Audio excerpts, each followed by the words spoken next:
Before there was an ocean current, a mountain range, or even the concept of time, there was only a dark, silent void.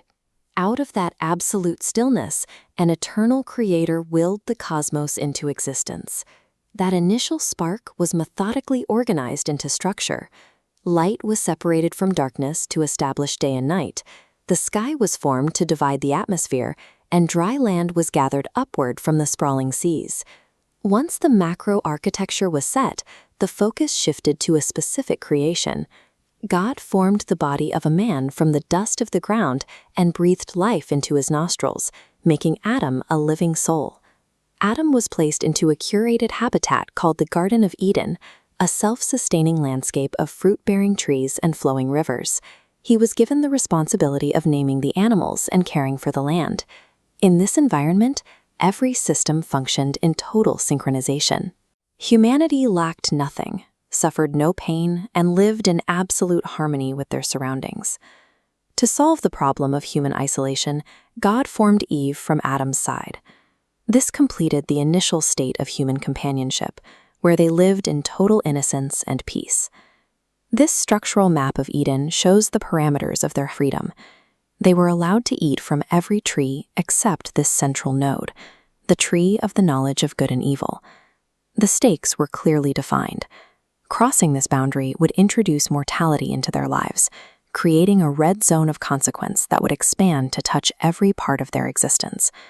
The survival of this utopia hinged on a single choice. Human free will had to decide whether to respect the one divine boundary. A serpent entered the garden, utilizing cunning rather than force to undermine the rule. It didn't attack the boundary directly, it questioned the integrity of the command itself. The serpent refrained the forbidden fruit as a means to acquire wisdom.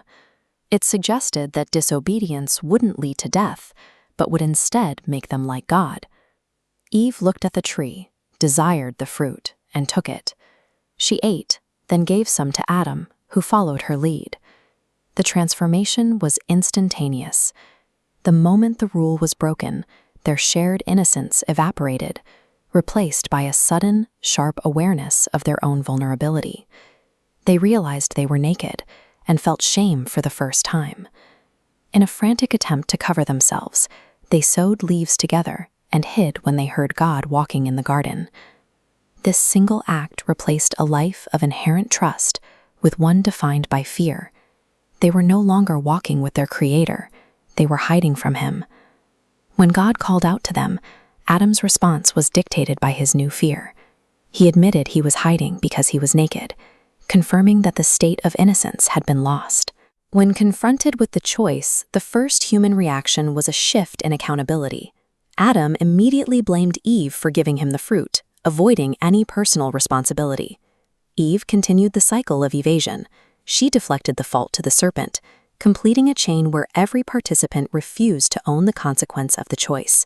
The rupture fractured the relationship between humanity and the divine, and it simultaneously broke the unity between humans themselves. They were now divided by blame. The consequence of the disobedience was a permanent shift in reality. The effortless existence of Eden was over, replaced by a world of struggle and labor. God declared that life would now be marked by physical pain, sorrow, and the ultimate inevitability of death. The ground would be hard to work, yielding its fruit only through grueling effort. However, even as these harsh consequences were established, the narrative introduces a paradox. Right alongside the judgment, there was a visible act of mercy. Recognizing that their leaf coverings were insufficient for the world they were about to enter, God made them durable garments of skin. He personally clothed them, providing protection for the hardships ahead. While their environment was degraded, this provision of clothing demonstrated that humanity had not been entirely abandoned. Even in exile, they carried a sign of the Creator's care. The expulsion from Eden was a necessary intervention. It prevented humanity from eating from the tree of life and becoming immortal while in this fallen, broken state. God sent them out and placed angelic guards to block the entrance to Eden, ensuring the way back to paradise was sealed. Outside the garden, Adam and Eve faced a harsh wilderness. They had to adapt, survive, and begin the work of building families in a world where life was no longer effortless. This loss of paradise was the end of human innocence.